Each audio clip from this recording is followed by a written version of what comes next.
you. Supervisor Compton. Okay, I'll make my comments, and I do have a couple of questions. I'll start first with stating I know nothing about hemp and industrial hemp, and is the same plant that's grown for hemp also, can it produce cannabis for medicinal use? Or is it completely different species of?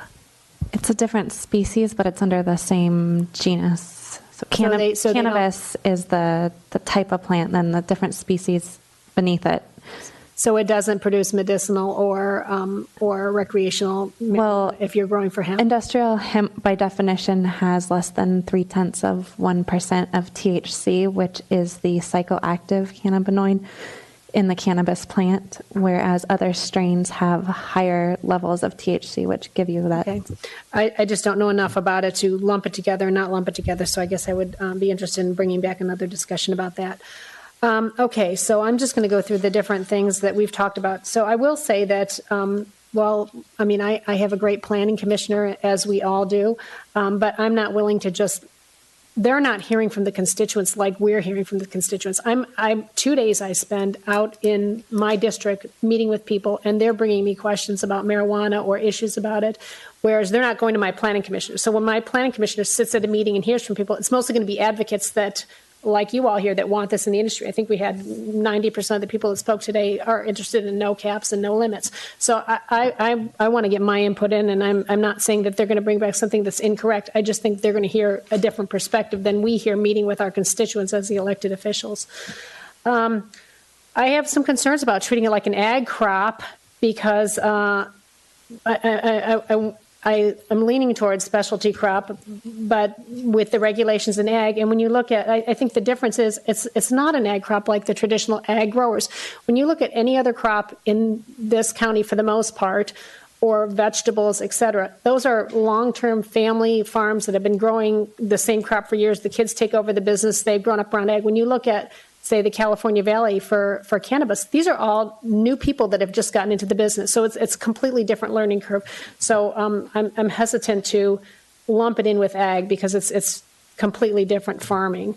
I have some concerns about the Williamson Act discussion that we had in undisturbed ground because most Williamson Act is rangeland, is it not?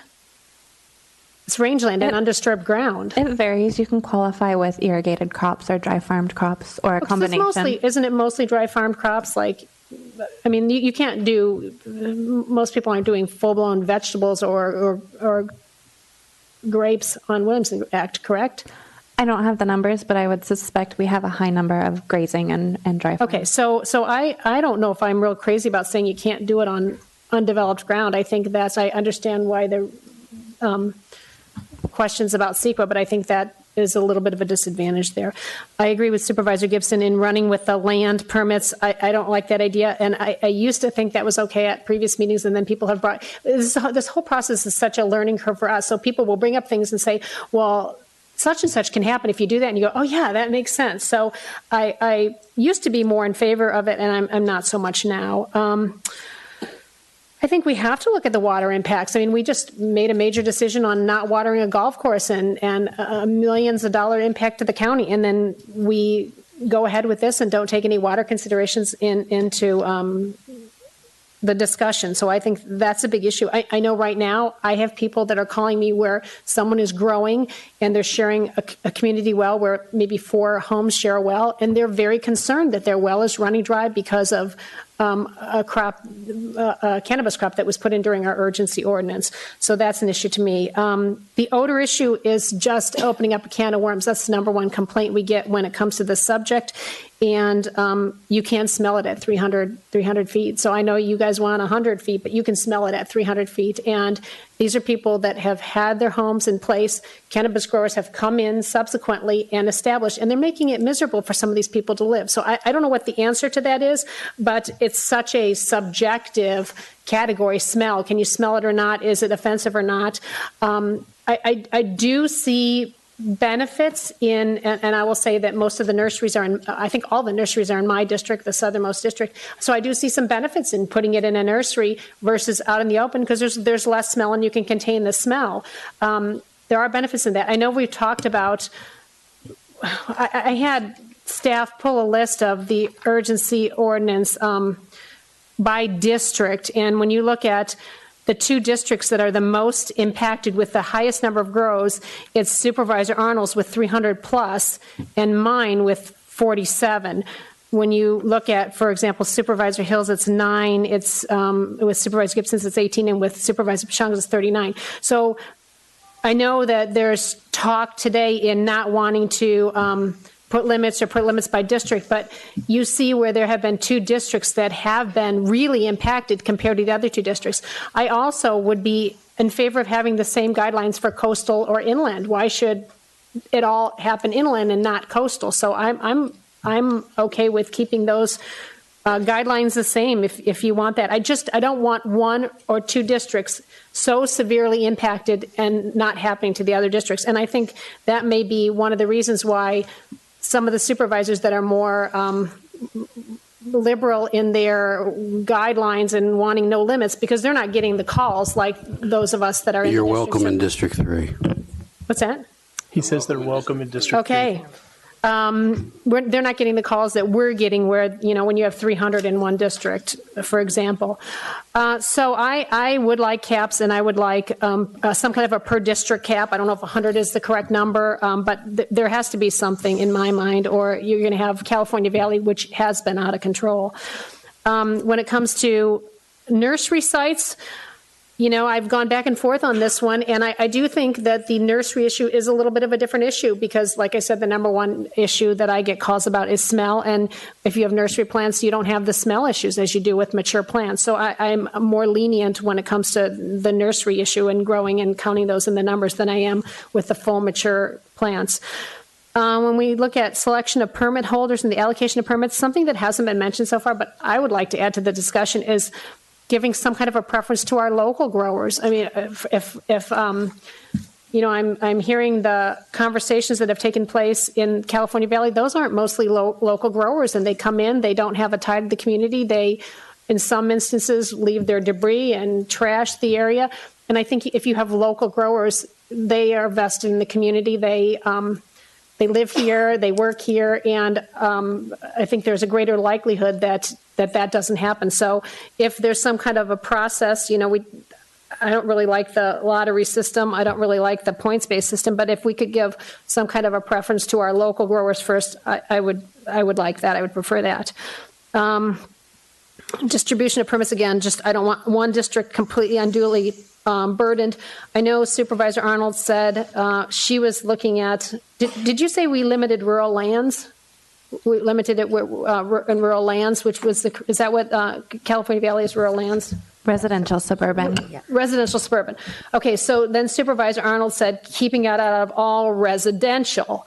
So I looked at my distribution and breakdown in my district, and I am most of my greenhouses are considered rural residential. So if we eliminated it in any kind of residential, that would take all my greenhouses out, would it not?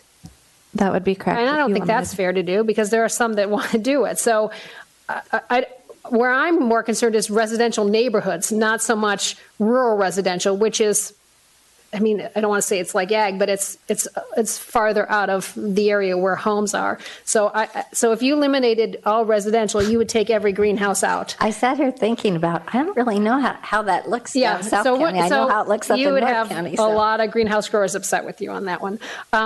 So mine are, actually my breakdown is 13 rural residential, 1 ag. I thought, before I went into this, I thought all my greenhouses were ag, and they're not, and 2 commercial. So I think we have to be careful with that. My preference would be keep it out of residential neighborhoods is kind of the issue, not so much rural residential. What else? This is something that I've learned as this process has unfolded, which I didn't even think about before. So there's a difference, which I didn't know, between mobile dispensaries and mobile delivery services. And so while I don't have any issue with, how many did you say we have in the county right now, 100? There are approximately 100 delivery services? Oh, at least. Okay, and those I don't never get any complaints on. I don't think I've ever had one complaint to my office on those. I don't have really any issues with that. I if I understand that subject correctly, it's a end user calls in, requests a certain delivery to be made. The delivery vehicle arrives and delivers specifically what the end user asked for. The difference I'm now learning is a mobile dispensary is we can drive around a neighborhood kind of like an ice cream truck. We have all these different varietals, and you can pick from the varietals, and you can taste, try, whatever, different things. I'm not in favor of that. So I don't have a problem with how things have been handled so far, but I didn't even know that difference. I said this whole thing as it unfolds, there's so many different little minutia things that affect, and decisions affect the outcome.